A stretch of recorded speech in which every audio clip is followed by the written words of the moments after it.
Nos envoyés spéciaux là-bas, Dorothée Olyric et Alain Dubas, avaient assisté à leur départ. Ils s'appellent Birana, Ouera, Oswald, Caroline ou Gainji.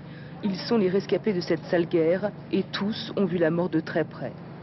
Blessures à la machette sur le crâne ou les articulations, les os explosés par des grenades, les membres criblés de balles, la liste est longue.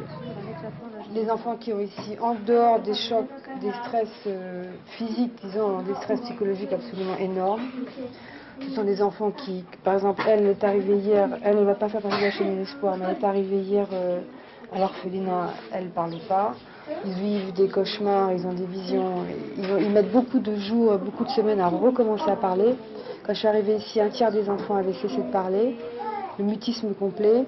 Et non seulement ils ne parlent plus, mais ils ont perdu la faculté de demander quelque chose. C'est-à-dire que ce sont des enfants qui ne demandent plus à manger et qui ne demandent plus à boire. Pour une vingtaine d'entre eux, c'est la dernière nuit à l'hôpital de Gaïni avant d'être évacués vers la France. Souvent, ce sont les rebelles du FPR qui les ont ramassés et accompagnés à l'hôpital. Mais pour sauver ces enfants, l'organisation Médecins du Monde a choisi l'évacuation.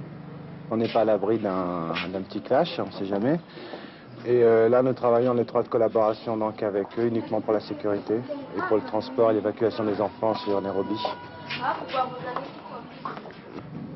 Pas facile de transporter ces gamins, pas facile non plus de laisser les autres ici. L'hôpital manque de tellement de choses. Reste l'étape suivante, la route vers la capitale, Kigali. Un voyage de près de 3 heures dans le territoire contrôlé par les rebelles, mais où les miliciens se cachent toujours.